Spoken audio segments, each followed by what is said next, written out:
Excellence Online. Subscribe to our channel now for more educational videos and press the bell icon for more updates. अस्सलाम वालेकुम dear students, last class में आपको हमने एक special journal में होने वाली कॉमनली नोन मिस्टेक्स के बारे में बताया था और उस स्पेशल जर्नल का नाम क्या था? Cash book. ठीक है, आज हम कुछ और स्पेशल जर्नल्स पे बात करेंगे और इस पे होने वाली कॉमनली नोन मिस्टेक्स के बारे में आपको बताया जाएगा। इन जर्नल्स को शुरू करने से पहले बहुत ब्रीफ इन सिंगल और इन फ्यू लाइंस इसकी लॉजिक समझ लेते हैं कि ये जर्नल्स हम क्यों बनाते हैं। देखिए, जो लार्ज स्केल बिजनेसेस होते हैं उनकी ट्रांजैक्शंस भी बहुत ज़्यादा होती हैं, उनकी नंबर ऑफ़ ट्रांजैक्शंस बहुत ज़्यादा होती हैं और जो मोस्ट फ्रीक्वेंट ट्रांजैक्शन है, मोस्ट फ्रीक्वेंट का मतलब ये है कि जो ट्रांजैक्शन बिजनेस बार बार करता है, और आप अच्छी तरह से जानते हैं कि एक मर्चेंडाइजिंग बिजनेस की ज़्यादातर जो फ्रीक्वेंट ट्रांजैक्शन होती है वो किसकी होती है? Purchase and sale of merchandise. ठीक है, और ज़्यादातर ये जो ट्रांजैक्शंस हैं बिजनेस उधार पे परफॉर्म करता है, क्योंकि अगर ये ट्रांजैक्शंस कैश पे परफॉर्म हो रही हैं तो वो तो कैश बुक में चली जाएंगी, जो आपको लास्ट लेक्चर में बताया गया था। लेकिन अगर purchase and sale of merchandise frequent है और उसकी फ्रीक्वेंसी ऑन क्रेडिट है तो वो एबनॉर्मली हमारे जनरल जर्नल के बर्डन को बढ़ा देता है, क्योंकि एक सिंगल जर्नल इतनी ज़्यादा ट्रांजैक्शंस को कैटर नहीं कर सकता और एक ही एंट्री बनती है। सिर्फ कस्टमर के या फिर सप्लायर के नाम डिफरेंट होते हैं। जब आप मर्चेंडाइज सेल करते हैं एक ही एंट्री बनाते हैं, चाहे ए को करें, बी को करें या सी को करें। तो टाइम सेव करने के लिए, रिसोर्सेज को सेव करने के लिए, बेटर यूटिलाइज करने के लिए, काम में ज़्यादा एफिशिएंसी लाने के लिए, टाइम को सेव करने के लिए हम क्या करते हैं? जो मोस्ट फ्रीक्वेंट ट्रांजैक्शंस हैं, जो बार बार एंट्रीज बनती हैं, उनको हम जनरल जर्नल से हटा देते हैं और फ्रीक्वेंट ट्रांजैक्शंस का एक अलग से जर्नल बनाते हैं जो कि कहलाता है स्पेशल जर्नल। तो बात क्लियर हो गई आपको कि इस जर्नल में, क्योंकि इस वक्त मैंने आपको जो स्पेसिमेन बनाकर दिया है, कस्टमर्स आ रहा है, सेल्स जर्नल और sales returns and allowances journal का स्पेसिमेन बनाकर दिया है। तो इस जर्नल की ख़ास बात क्या है कि इसमें सेल ऑफ मर्चेंडाइज और वो मर्चेंडाइज जो कि किस पर ली गई हैं? उधार पर, यानी कि ऑन क्रेडिट, वो ट्रांजैक्शंस यहाँ पर रिकॉर्ड की जाएंगी। Sale of merchandise and on account, ये इस जर्नल के बनाने की बेसिक लॉजिक होती है। डेप्थ में हम नहीं जा रहे, वो आप पूरा साल पढ़ चुके हैं। अब आते हैं अगेन इसकी कॉमन मिस्टेक्स पे जो बच्चे करते हैं। लेकिन अगेन ये क्या है? सबसे पहले मैंने आपको क्या बताया था? याद होना चाहिए, जनरल जर्नल। ठीक है, फिर हमने आपको क्या बताया? Special journal. ये स्पेशल जर्नल की सीरीज़ चल रही है। देखिए, सारे जर्नल्स ही हैं, वो भी जर्नल है और ये भी जर्नल है। और मैं दोबारा रिपीट कर रहा हूँ कि जर्नल का मेन मकसद क्या होता है? आपको डेट वाइज रिकॉर्ड प्रोवाइड करके देना। तो अगेन यहाँ पर डेट का कॉलम बना हुआ है।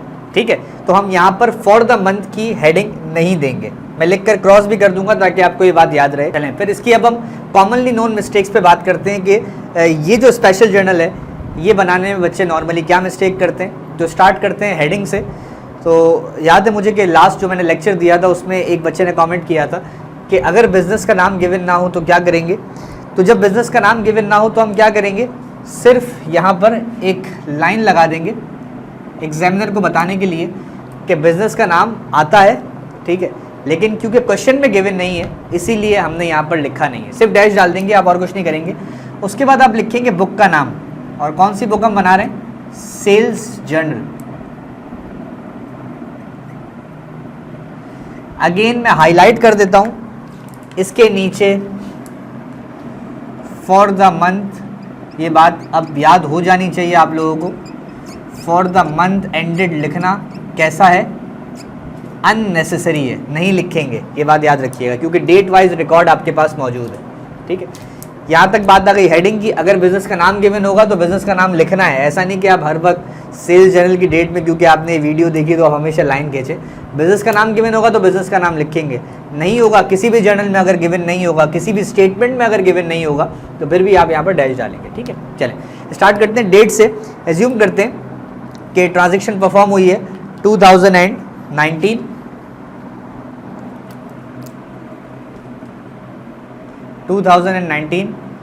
February 1st। ठीक है, अच्छा वैसे तो हम बात कर रहे हैं कॉमन मिस्टेक्स पर, लेकिन मैं कोशिश करूंगा कि आपको छोटी छोटी वो बातें बताऊं जो अब तक 5 ईयर में इस तरह से सवाल या 25 ईयर्स में या 20 ईयर्स में इस तरह से सवाल आया नहीं है, लेकिन आ सकता है। ठीक है, तो जरा गौर कीजिएगा, इनवॉइस नंबर आपको अच्छी तरह से पता है इनवॉइस क्या होती है, it contains the details of transaction. ठीक है, अब इनवॉइस नंबर सेल्स जर्नल में इस इनवॉइस का मतलब क्या है, तो देखिए जब कोई भी सेलर मर्चेंडाइज सेल करता है तो वो इनवॉइस क्या करता है, इशू करता है, बनाकर देता है। तो सवाल में आपके पास ट्रांजैक्शन इस तरह से भी आ सकती है, ये बहुत इंपॉर्टेंट बात मैं करने जा रहा हूँ, सवाल इस तरह से ट्विस्ट होगी भी आ सकता है। एक नॉर्मली सवाल पूछने का तरीका क्या है कि sold goods on credit to A for rupees let's say 10,000। इस ट्रांजैक्शन को घुमाकर भी मैं पूछ सकता हूँ कि issued invoice number 1012 to mister A for rupees 10,000। Invoice issued का मतलब क्या है कि इनवॉइस उसी वक्त इशू की होगी जब मर्चेंडाइज सेल हुई होंगी। इन शॉर्ट ये सेल ऑफ मर्चेंडाइज का डॉक्यूमेंट्री प्रूफ है। ठीक है, अगर इनवॉइस नंबर आपको गिवन होगा तो आप लिखेंगे, अगर गिवन नहीं होगा तो आप इस तरह से डैश डाल देंगे। ठीक है, यहाँ पर आप लिखेंगे नेम ऑफ कस्टमर्स, याद रखिएगा यहाँ पर आपको पूरी ट्रांजेक्शन नहीं लिखनी। ठीक है, यहाँ पर आपको कस्टमर का नाम लिखना है। लेट सपोज हमने मर्चेंडाइज सेल की है फाइन ट्रेडर्स को, तो फाइन ट्रेडर्स इस तरह से लिखेंगे। पोस्टिंग रेफरेंस पे टिक लगाना ज़रूरी है। ठीक है, इन ब्रीफ इसका रीज़न क्या होता है कि आपने पढ़ा होगा ये पूरा टॉपिक कि हम जर्नल्स बनाते हैं, उसके बाद हम कंट्रोलिंग अकाउंट्स बनाते हैं और उसके बाद हम सब्सिडियरी लेजर बनाते हैं जिसमें हर कस्टमर का अलग से हम रनिंग बैलेंस शो करते हैं। ठीक है, तो इस टिक का मतलब ये है कि जो अमाउंट है वो इस इंडिविजुअल अकाउंट में पोस्ट हो चुकी है। ठीक है, तो ये टिक देना ज़रूरी है और इसकी अमाउंट हम यहाँ पर सपोज कर लेते हैं 10,000 रुपीज़। ठीक है, तो इस तरह से जितने भी आपके पास कस्टमर्स हैं उनके नाम आप यहाँ पर लिखते चले जाएंगे, सिर्फ नाम लिखेंगे और एंट्री एक ही बार बनाएंगे। यही तो इस जर्नल का फ़ायदा है कि एक एंट्री, अगर मिसाल के तौर पर 5 कस्टमर्स डिफरेंट आपके पास हैं तो अगर आप इसको जर्नल में रिकॉर्ड करते तो 5 बार एंट्रीज बनानी पड़ती, एंट्री एक ही होती, नाम डिफरेंट होता। ठीक है, तो हमने क्या कर दिया कि जो नाम है कस्टमर्स के वो अलग से लिख दिए और जो 5 बार एंट्री बननी थी उसको कंसाइज करके कितनी बार बना दिया, एक ही बार बना दिया। तो यहाँ पर हम क्या करेंगे, एंट्री पास करेंगे तमाम जितने भी कस्टमर्स होंगे उनकी अमाउंट लिखकर इस तरह से। ठीक है, ये सारी अमाउंट्स क्या हो जाएंगी, ऐड हो जाएंगी आपस में।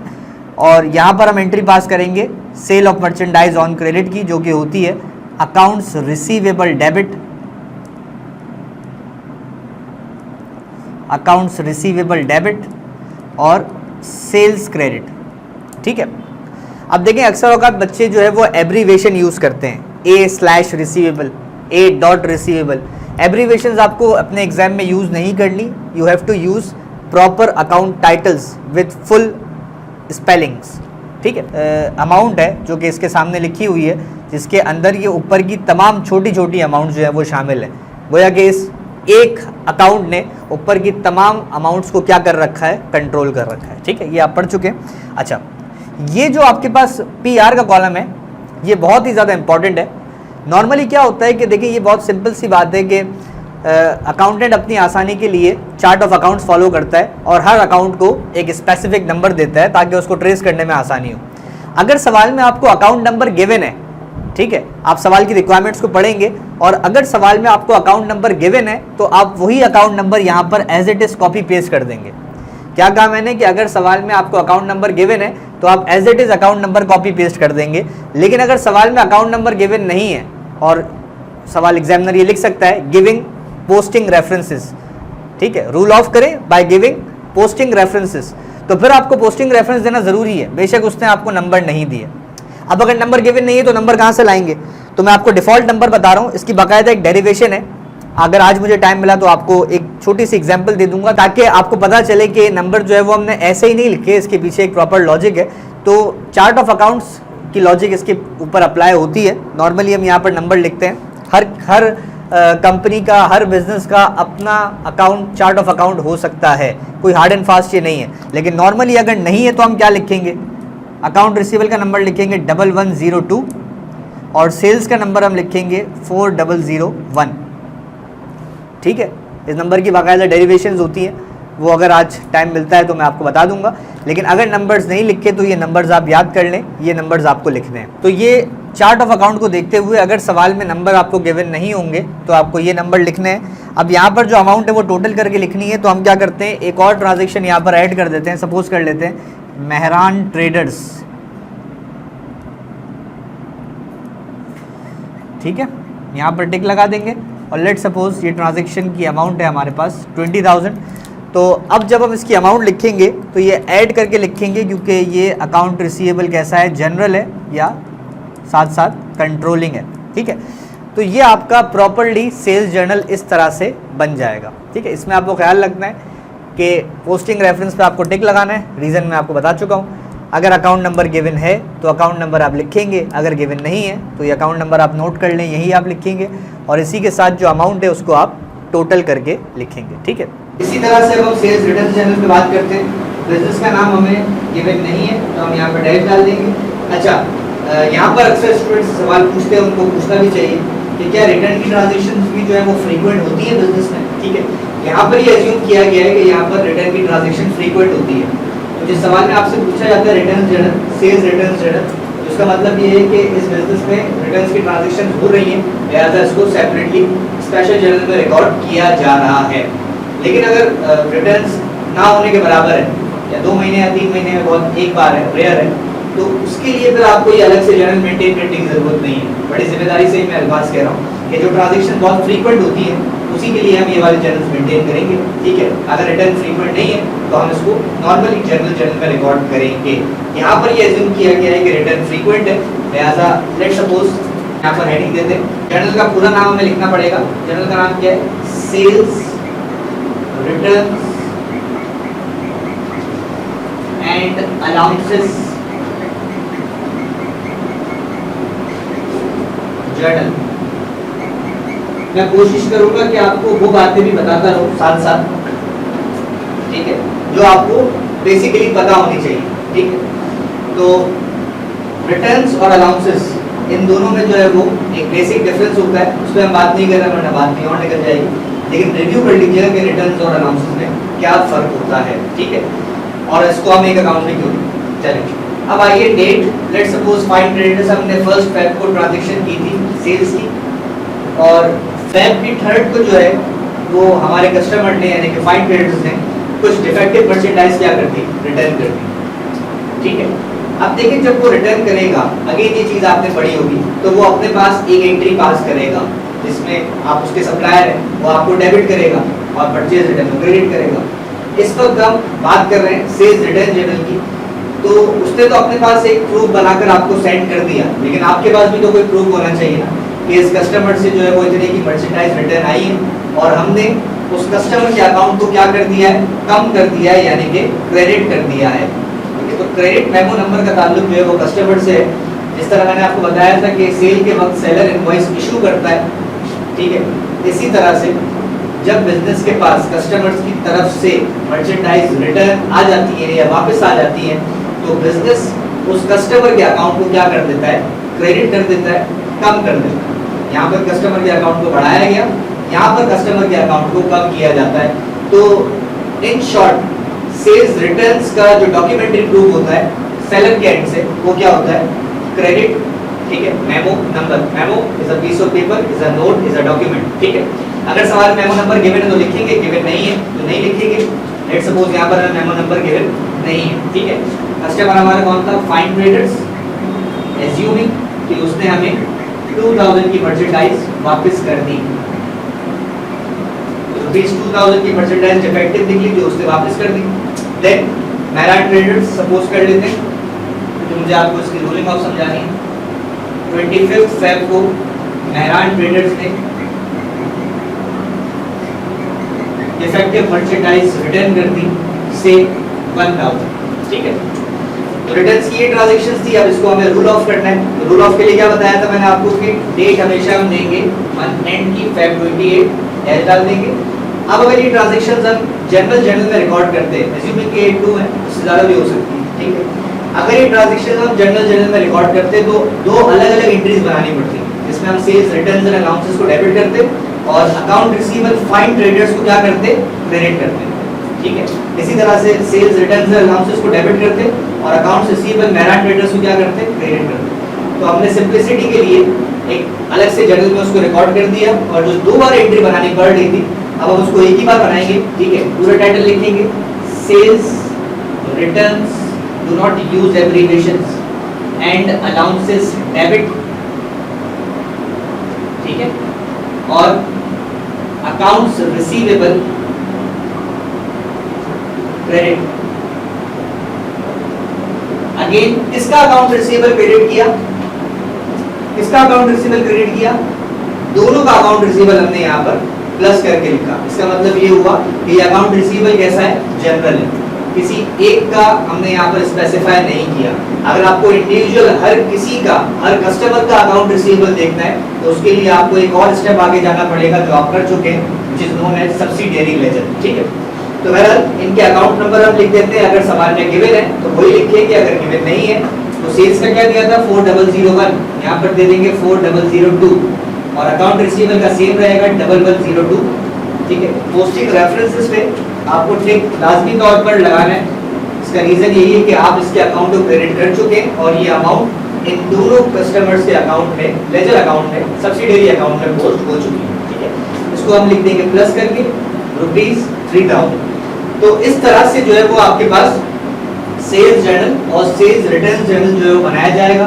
तो मैंने कोशिश ये की है कि कॉमनली नोन मिस्टेक्स के साथ साथ जो है वो मैं आपको कुछ बेसिक बातें जो है वो इन जर्नल से रिलेटेड बताता चलूँ, क्योंकि रीज़न ये है कि हमारे पास, क्योंकि टाइम हमारे पास लिमिटेड है, लेकिन रीज़न हमारे पास ये है कि इसकी थ्योरी जो है वो बहुत ज़्यादा डेप्थ में है और इसमें बहुत सारे डॉक्यूमेंट्स इन्वॉल्व हैं जो आपको अच्छी तरह से पता होने चाहिए। ठीक है, तो लिमिटेड टाइम को देखते हुए आपको कॉमन मिस्टेक्स भी इस टॉपिक में समझ में आ रही होगी, और इसी के साथ साथ जो बेसिक कॉन्सेप्ट्स मैं आपको क्लियर कर रहा हूँ उसको भी आपको ध्यान में रखना है। जैसे कि मैंने आपको यहाँ पर इनवॉइस की एक ट्रांजेक्शन बनाकर बताई थी, यहाँ पर भी ट्रांजेक्शन पूछने के दो तरीके होते हैं। ठीक है, एक तो वो सिंपल रवायती तरीका कि merchandise, defective merchandise was returned by fine traders. ठीक है, और एक और तरीका भी होता है कि credit memo issued to fine traders. Credit memo business कब इशू करता है, कि जब कस्टमर की तरफ से मर्चेंडाइज क्या आ जाती है, रिटर्न आ जाती है। बहुत इंपॉर्टेंट बात है बच्चों, ये सवाल दोनों तरह से जो है वो आ सकता है। एक तरीका तो आपको पता है जो आप नॉर्मली सॉल्व करते हैं, लेकिन डॉक्यूमेंट की मदद से आपको पहचानना आना चाहिए कि ये ट्रांजैक्शन सेल्स की है या रिटर्न की है। इसी का एक थोड़ा सा और एडवांस वर्जन है, क्योंकि अभी हमने परचेज जर्नल डिस्कस नहीं किया, रिटर्न जर्नल डिस्कस नहीं किया, लेकिन आपको ये चीज़ पता होगी, मैं ये एज्यूम कर रहा हूँ। ठीक है, तो credit memo issued to fine traders या फिर debit memo received from fine traders, ये ट्रांजैक्शन की सेल्स जर्नल। ठीक है, तो इस वक्त हम टॉपिक डिस्कस नहीं कर रहे, इसीलिए इसको हम यहाँ पर रोक देते हैं। तो ये जर्नल्स जो है वो आपको इस फॉर्मेटिंग के हिसाब से बनाने हैं, फॉर द मंथ एंडेड नहीं आएगा। इसका ग्रेडिंग प्लान जो है वो एक नज़र देख लेते हैं कि लेट्स सपोज अगर सेल्स जर्नल की बात करते हैं, अगर इसमें 5 एंट्रीज आपने यहाँ पर रिकॉर्ड की हैं, ठीक है, 5 कस्टमर्स के साथ, या एक कस्टमर 2 बार भी रिपीट हो सकता है, तो ये आपके पास हो जाते हैं 5 मार्क्स आपको मिल जाते हैं। ठीक है, हेडिंग जो आप देते हैं, हेडिंग का नॉर्मली आपके पास 1 नंबर होता है, 6 मार्क्स। ठीक है, और ये जो पोस्टिंग रेफरेंस पे टिक लगाना है, ये जो अकाउंट नंबर देना है, छोटी छोटी बातें। अगर सवाल में नॉर्मली बहुत कम ऐसा होता है कि आपको पेज नंबर देता है, तो पेज नंबर भी आपको देना पड़ेगा। ठीक है, यहाँ पर भी। तो अगर ये पूरी प्रेजेंटेशन आप सही करते हैं, बहुत छोटी छोटी सी बातें, ठीक है, प्रेजेंटेशन यानी कि फॉर्मेटिंग, इसी के साथ साथ कॉलम की विड्थ आप कितनी बना रहे हैं, BR लिख रहे हैं, अकाउंट नंबर लिख रहे हैं, तो इसके आपको 1.5 मार्क्स अप्रॉक्सीमेट। ठीक है, तो ये आपका जो सेल्स जर्नल है वो हो जाएगा 7.5 मार्क्स। ठीक है, यानी कि अगर सेल्स जर्नल में आप एंट्रीज के साथ साथ तमाम चीज़ें और सही करेंगे तो आपको 7.5 मार्क्स मिलेंगे। इस तरह से आपको 7.5 मार्क्स मिलते हैं। इसमें मैंने रूल ऑफ भी यहाँ पर ऐड कर दिया। रूल ऑफ का मतलब ये है कि जो आप लाइन्स खींच रहे हैं, डेट दे रहे हैं, ठीक है, एंट्री बना रहे हैं, इसके भी बाज़ औक़ात नंबर होते भी हैं, बाज़ औक़ात नहीं भी होते। ये आपको रफ आइडिया देने के लिए मार्किंग स्कीम मैंने बनाई है, ये वेरी कर सकते हैं। ठीक है, अब रिटर्न्स पर आ जाते हैं। लेट्स सपोज यहाँ पर 2 एंट्रीज हैं, ठीक है, और 2 मार्क्स एंट्रीज के हो जाएंगे। आप 1 मार्क जो है वो आपका हेडिंग का हो जाएगा प्रॉपर, अगर आप हेडिंग देंगे 1 मार्क। वाई कितने बचे? 2 मार्क्स। तो इसी तरह से presentation and ruling of, rule of 2 marks आपके रफर ऑन एन एवरेज, ये आपके हो जाते हैं। तो ये कितने हो गए? 5 मार्क्स। 7.5 + 5 12.5 मार्क्स का ब्रेकअप मैंने आपके सामने बताया कि अगर सवाल में सिर्फ ये 2 रिक्वायरमेंट्स आती हैं तो आपको 12.5 मार्क्स देने के लिए किन किन चीज़ों का ख्याल रखना पड़ेगा। ठीक है, है, क्योंकि ये थोड़ा सा लेंथी टॉपिक है, मैंने सिर्फ इन जर्नल्स पे बात की है, ठीक है। अपने अगले लेक्चर में मैं आपको बताऊंगा कि इन जर्नल्स के बाद कंट्रोलिंग अकाउंट्स की अगर रिक्वायरमेंट आती है तो उसमें आपको किन बातों का ख्याल रखना है। तो स्टूडेंट्स एक बात आप नोट करेंगे, मैं आपको जो भी टॉपिक बता रहा हूँ साथ साथ उसका ब्रेकअप बता रहा हूँ, ठीक है। अपने जहन में ये मत रखिएगा कि अगर आपने कोई एक ट्रांजेक्शन रिकॉर्ड नहीं की या गलत रिकॉर्ड कर दी तो आपके पूरे मार्क्स कट जाएंगे। ये पूरा ब्रेकअप आपके सामने है, इसको आप नोट डाउन कर लें। जो गलती आप करेंगे उसको पेनलाइज किया जाएगा और बाकी तमाम चीज़ों के आपको मार्क्स मिलेंगे। तो उम्मीद करता हूँ कि आपको प्रेजेंटेशन, फॉर्मेटिंग, बेसिक लॉजिक्स समझ में आई होंगी। अब हम अपने अगले लेक्चर में आपको कंट्रोलिंग अकाउंट्स की प्रेजेंटेशन के बारे में बताएंगे। तब तक के लिए